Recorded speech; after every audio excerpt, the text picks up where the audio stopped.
2.5-second AoE silence on Cho'Gath. The best silence in the game. Imagine if you actually just played Blitz and Cho'Gath. That person that gets pulled, they can't speak for days. That's pain. Yeah. Silent pain. Not too much action in this coming from the junglers just yet. We did see that Santorin had to take early route back down to the bottom side of his jungle as he lost out on the Krugs to the top lane. But we have seen Wild Turtle and Lust Boy staying safe. Eyes now on Dyrus and Balls.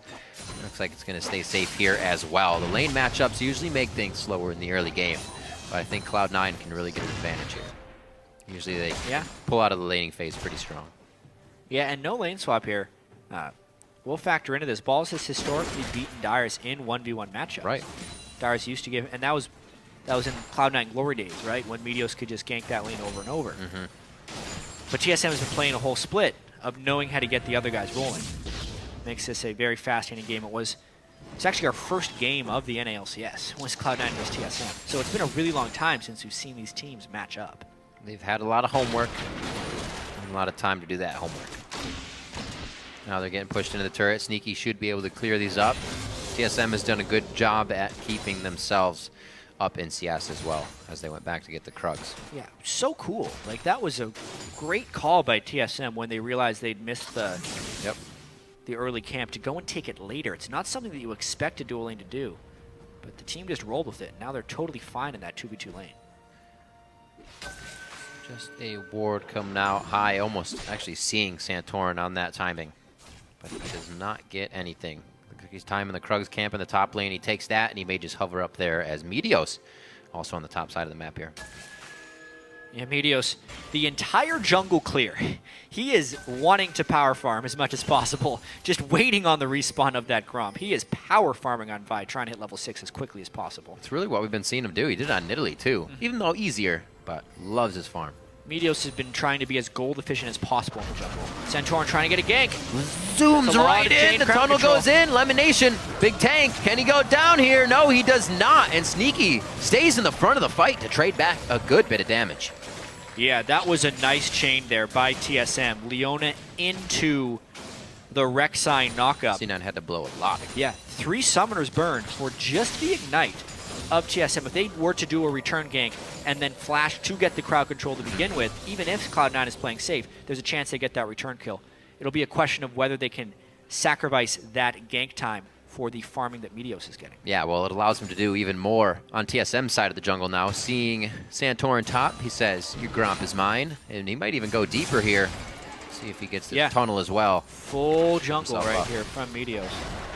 Looks like he did actually take that tunnel out, so giving himself up in vision, but he knows he has enough time to get out. Good counter jungling there. Yeah, it is.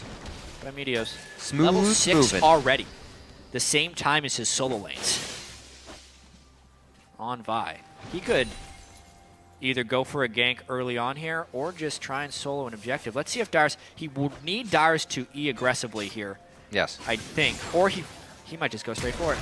Oh, There's nice chain! One. That's going to be the, oh man! I was going to say it's tough because 6 is up, but that front end damage, goodbye. Woo! I mean, that's the combo. That is. Vault Breaker is the majority of Vi's damage in team fights, but sometimes it's hard to land. Didn't even have the ult. Yeah, 2 flashes burned for that kill, but it gives Dyrus no way of countering that fight. Lockdown, rooted for the Vault Breaker. Boom. Now he's got his Warrior enchantment 7 minutes into the game. Let's see what happens as well with intentions towards Dragon. It doesn't look like any of the 80, or rather duo lanes are switching back to bottom yet. Still going to be top lane priority. And Dyrus will not blow teleport to get back to lane here, so he keeps that up, and Balls is just about to have his back. 70 to 58 here. Bjergsen doing a great job. I do have to mention there, that success gank by Cloud9 can actually be a bit of a TSM misplay. Meteos smited the Wolves of TSM, which puts the spirit in their jungle, and Santorin was seen by that.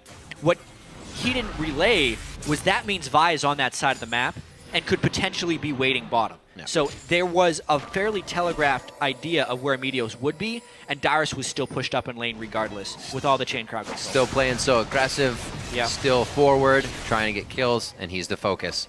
Kind of playing out as we expected here for him. keeps it safe. LCS is 61-59, and he's still getting his gold. Tried and true to his top lane. Now on the bottom side. Remember that ult is still up for Meteos. It was not used last time. Dyrus still has flash. He also feels like it's a little too quiet in the bottom lane. Yeah, I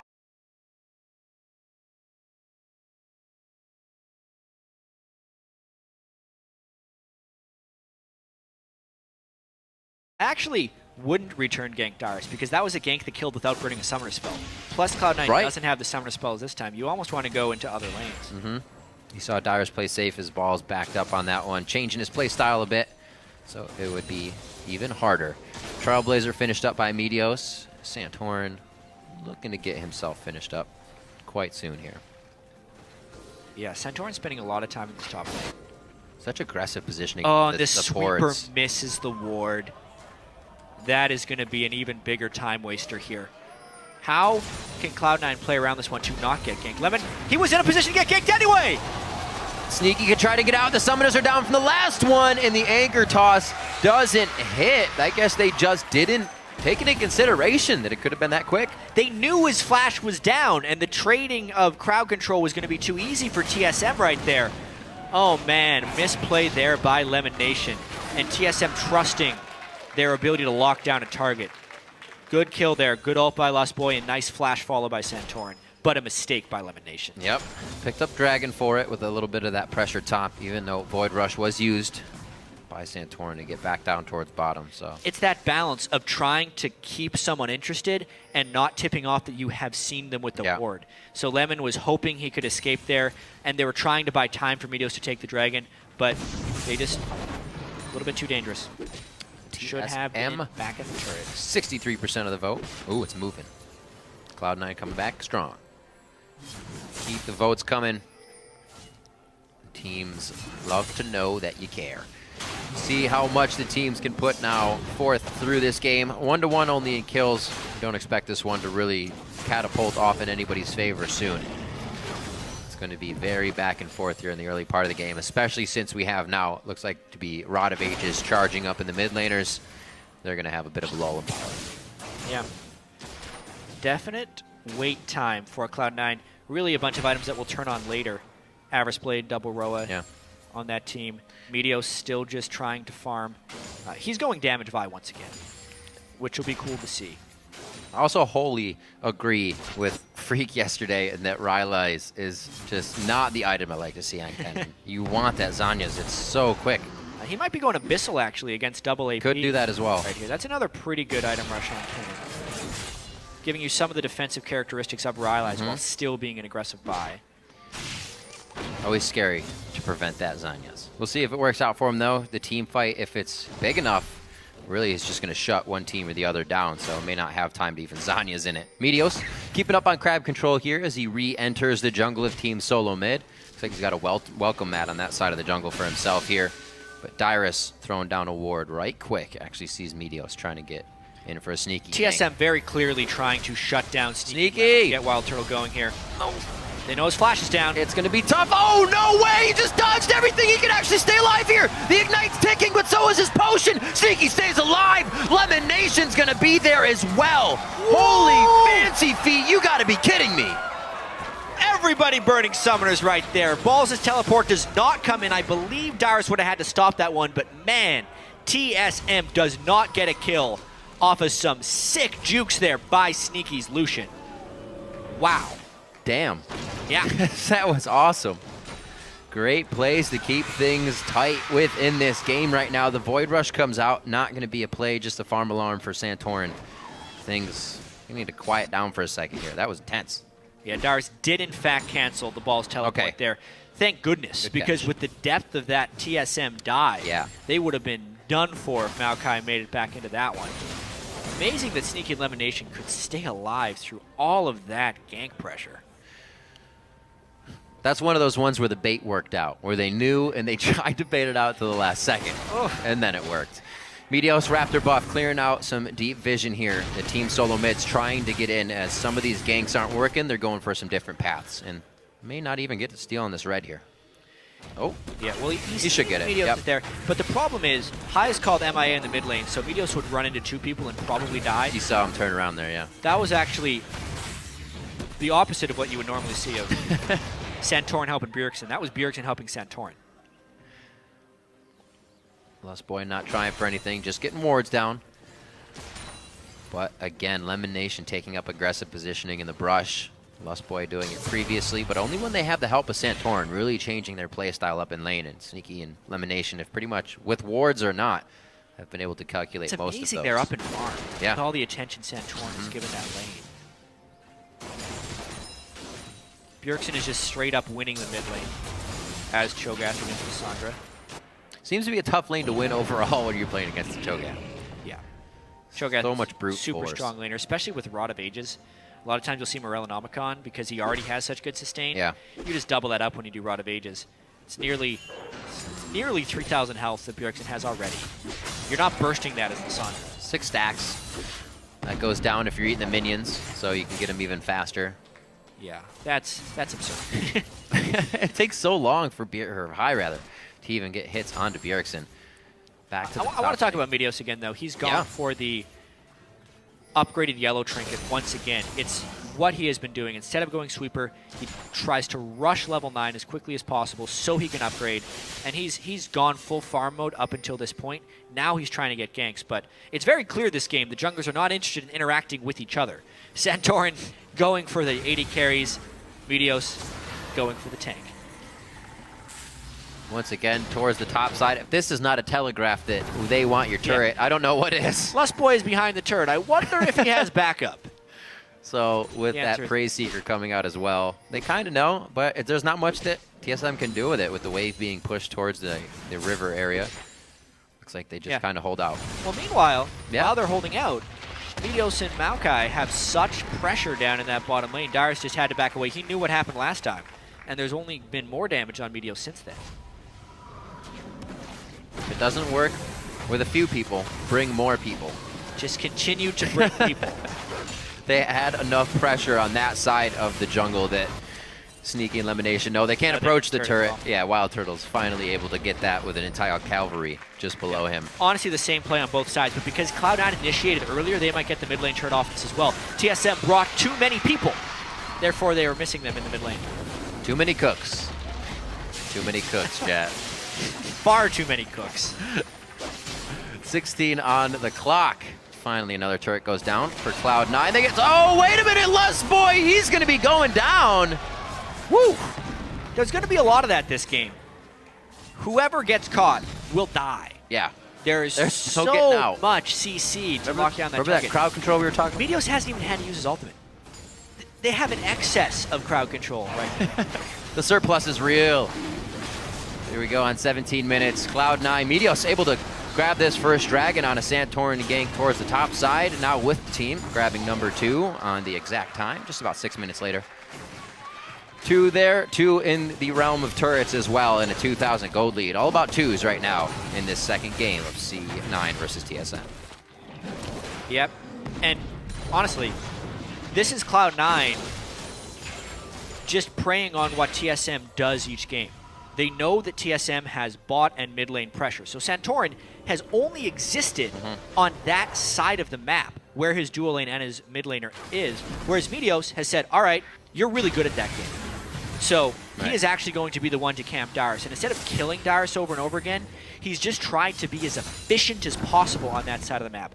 Farming his jungle, farming Santorin's jungle, and taking the dragons plus the turret pressure. And because of that, Cloud9 has been able to pull ahead. They are more efficiently playing the focus one lane game. And since they knew they were never going to run into TSM on that side, since TSM's strategy of being on that one side of the map is so telegraphed, they could kind of take a few risks. Meteos didn't have to buy wards to get that setup going.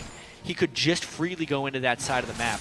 And there you go, 2,000 gold lead. He also, again, is going full damage. Going to go for that Hex Drinker next, it looks like, with the help of Balls, taking the Aegis onto himself for that magic resistance they're going to be needing for Bjergsen and both Darius. Actually, quite a bit of AP coming from that team.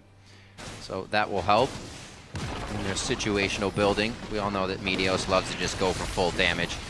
Bjergsen balls in the bottom lane, back and forth on that turret. I don't think they're going to be doing too much damage to each other, or the turret for that matter, as top gets taken down by Cloud9. They are really starting to move their map control far up into the side of TSM, but this is where it gets tough. TSM would need some split push pressure right now. Normally that would be Bjergsen on Zed, but Cho'Gath, while he can be unmovable in lane, is bad at moving lanes. So his turret killing is very suboptimal, whereas Lucian, one of the best turret killers in the game. Yep, getting those double shots out, making sure. Oh, what a nice death charge immediately onto Dyrus. He couldn't even reach Sneaky. Maybe if he's Anya's, he would have stayed in place, but that's not a chance. 4 turrets to 1 here for Cloud9, really winning the pressure game here against TSM. And the actual turret pushes that TSM have are few and far between. They need the team fights, but they're getting beaten in the push game. See what happens. Bottom lane needs to be pushed up, but something Team Solomid could probably get and get a little bit of gold to the team. That top turret is the only thing they've been able to find going down. And Cloud9, as they move the turrets up, they move the wards up immediately. Everything's working out nicely. Yeah, look at all the wards Cloud9 has now. Especially if they upgrade another yellow trinket. They will just continue to come back. I'm a big fan of what Cloud9 is doing right here. And I talked a little bit with the other casters about how this could be happening more and more in League of Legends because it has its own strengths and weaknesses. So if you go double yellow trinket and pink wards, you get a cheaper form of vision control and vision denial. You get so many wards. Every 60 seconds, I believe, you get another ward with that greater stealth totem, which is basically like having a sight on all those guys, but for 250 gold. If you think about the total number of wards you get out of the game. But you don't get the sweeper, therefore you buy more pink wards. If you look at the other side, what TSM usually does, double sightstone plus multiple sweepers. It is a more complete form of vision denial because you can also buy pink wards on top of that, but it's substantially more expensive. They had to invest in the sightstones, they have to invest in the green wards since they don't have any green ward droppers, and they have to invest in the pink wards. So basically, if Cloud9 is using their bodies to push back TSM, and they're okay with walking through a few wards, but more concerned with being spotted, or sorry, they're more concerned about spotting TSM. It's the vastly gold-efficient version of vision control, and it's something that Cloud9 does that many teams do not, is the upgraded yellow trinket. All those upgraded yellow trinkets have been finding their way into the side of Team Solomid. Meteos, one of the big proponents of that. Even if he's not on somebody like Vi that can get around the jungle, usually we'll see him with Lemon Nation on Thresh, lanterning him out of scary situations when trying to place those deep wards. So only facilitating himself more to do that on that champion that can hop over walls. Balls now to clean up the bottom lane. Cloud9 knowing that they need to take a breather here, clean this up a bit. They do have power in mid though. No, I was going to say if the teleport needs to come in, but they don't have that advantage right now. Got to be careful. And it's the turrets that are giving it to him. It's that 5,000 gold game. It's going to be tricky for TSM to come back here because both teams have such great catch potential. It's on TSM to catch Cloud9 before they can group up, which is difficult because Cloud9 has placed so many deep wards into TSM's jungle. It's going to be very tricky for TSM to actually win this one. Dyrus now going to be forced to be even farther out. He does have one ward for himself here. And the teleport up for the bottom lane. We may see actually a bit of a collapse going towards Bjergsen, or at least that side of the jungle, to make sure there's a wall between these two sets of champions on Team Solomid. I think they're going to notice it as well. TSM can only play this game for so long because they're going with the more expensive form of vision control, which they need to in order to clear Cloud9's wards and actually get a catch. But if they don't do that, Cloud9 will just continue to pull farther and farther ahead. They haven't been able to clear enough of the wards, even with pinks and 3 sweepers plus 1 upgraded sweeper.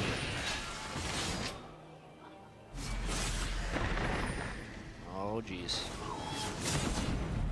That's a great rupture, though. Kai getting caught completely. He didn't even get to do anything through this game. He's probably going to be calling shots for the team now from that death area, but hopefully they can get the right calls for themselves as well. Not a lot of damage to come out on Santorin and Wild Turtle. Sneaky's got too many targets, and Cloud9 walked completely into Team Solomid for a fight. Bjergsen made the play. Hai was too far up in the lane, did not respect the Cho'Gath engagement range. It had nothing to do with vision control. It just had to do with rupture and silence.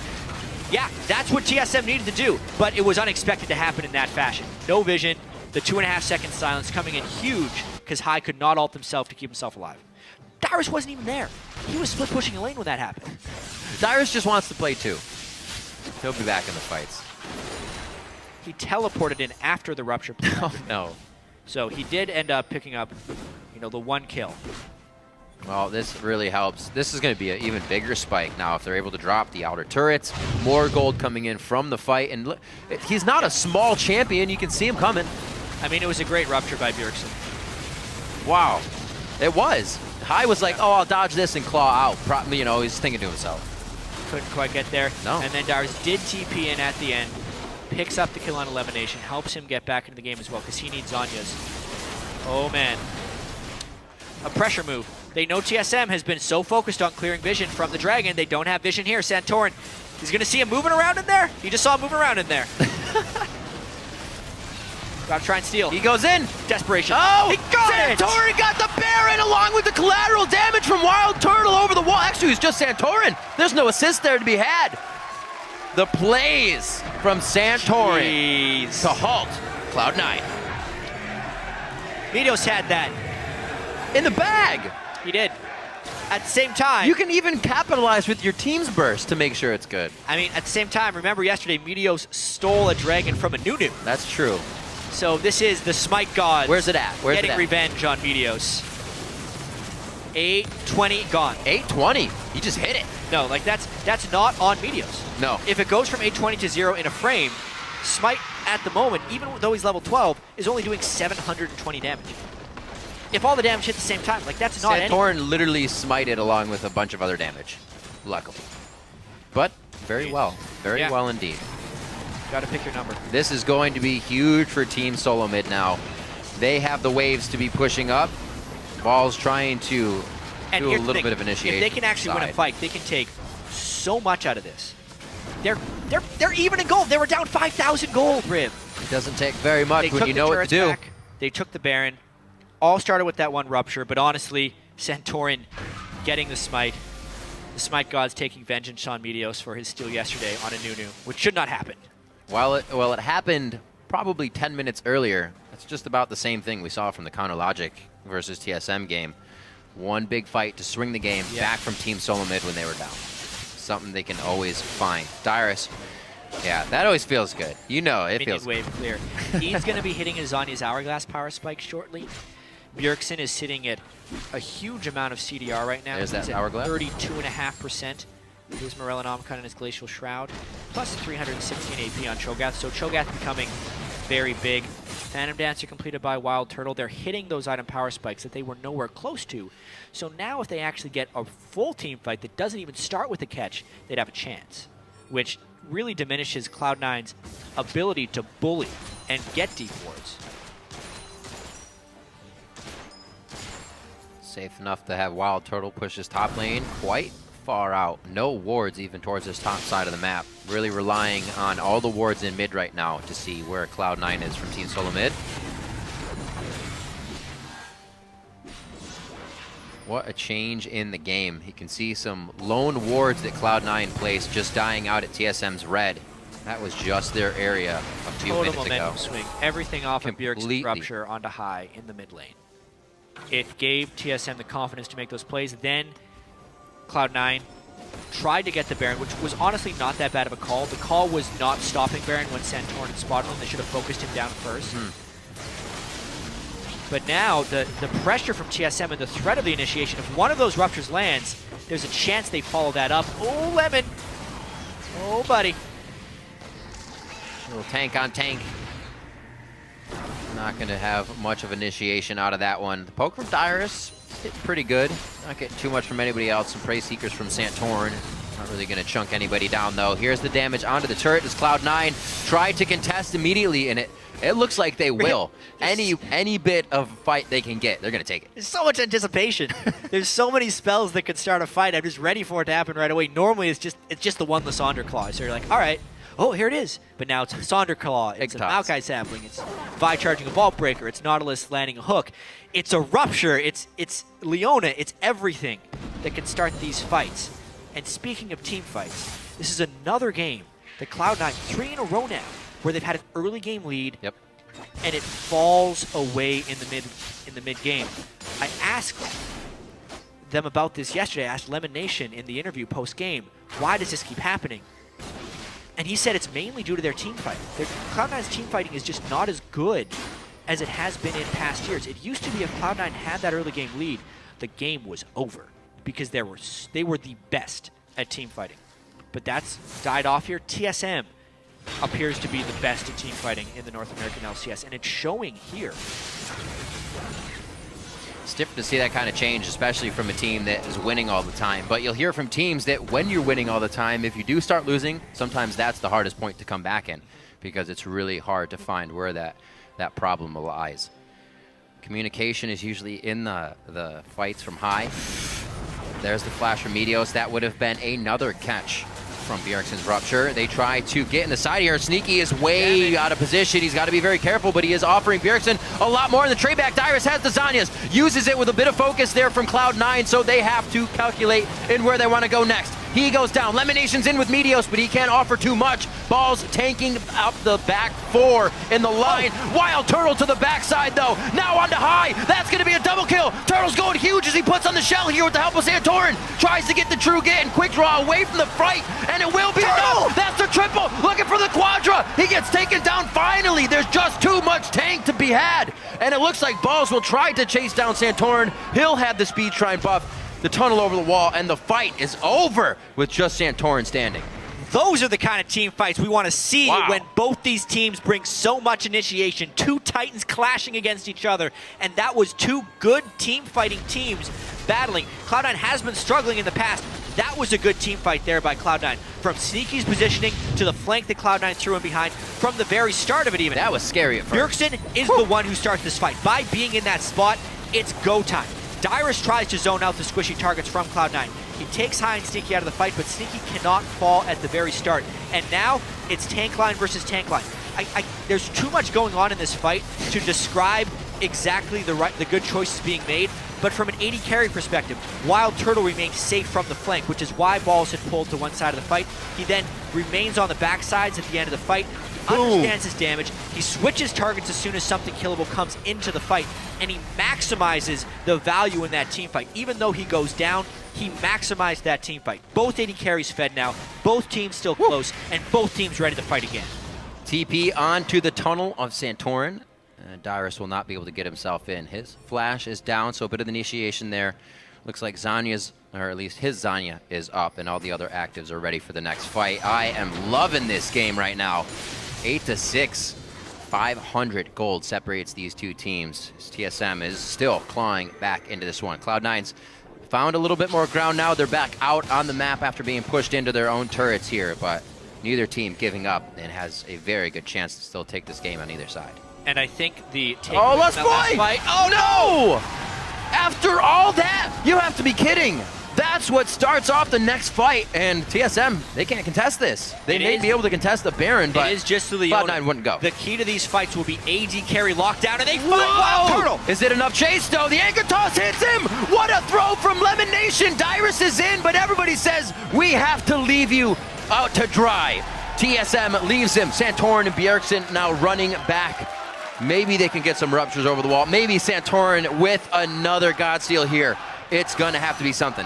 Cloud9 learned their lesson last fight. Kill Wild Turtle. There are so many things that can click on him and kill him, and they use them this fight. Nautilus Assault at the start when they were killing Lustboy, Viol next, and then they just kept clicking on him. So they finished him off pretty easily. No Baron Steal this time. Santorin instead tries to trade for the Dragon. He will be able to do that. But Cloud9, I'd say, is back in control. Little wishy-washy. Some things not meant to happen, but they have pulled it back into their favor. TSM is playing one hell of a game of defense here. And this is really the only thing that's causing this game to go either way, is big mistakes. The Baron was up. Lustboy should have been behind, should have been closer to Bjergsen. Then when they jumped on him, they could have landed and comboed into a Rupture. And then here, TSM really overstaying. Wild Turtle doesn't respect the vibe. Absolutely.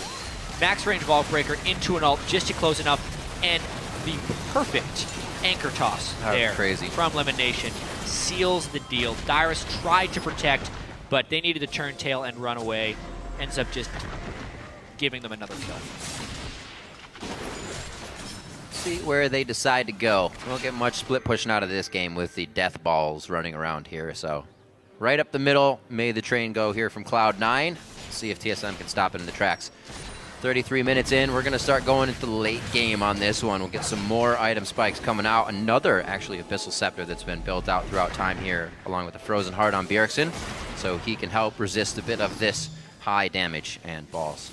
Yeah, I mean, balls is so fed right now. Big boy. 5-0-5 Maokai. That is the result of repeated ganks from Meteos and TSM not focusing on enemy top laner control, as well as giving balls his most favored pick. Yeah. I mean, yeah, you can say that Rumble is his favorite champion, but his most effective champion recently is Maokai. And it fits with Cloud9's ability to target select and go.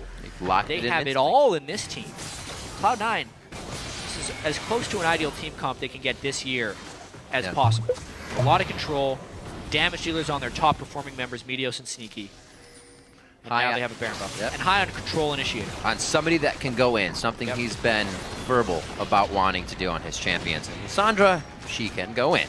Another turret goes down. It's just the bottom one here. And C9, with what wave control they've had here, are able to go for it right away. They don't have too much control towards the top side of the map, but the fun will be down here for the next few minutes, especially up towards the inhibitor. Nice rupture, but you can see with all the magic resist now and no Void Staff onto Bjergsen, or really any magic penetration outside of Abyssal Scepter, it's not threatening rupture anymore. This actually just makes TSM's damage dealers one. They have one real damage dealer, a one threat comp. It's Wild Turtle, and that's just not enough when Cloud9 has so many things they can click on. If that minion. I'm wondering if Balls just decides to dive the turret straight away. A lot of level 17s here. And it looks like they're going to hold off for just a second on the side of Team Solomid. So Cloud9 get what they want. The last turret of the game that is outside of the base of Team Solomid here. And from here, it might actually be difficult once they approach the inhibitor turrets.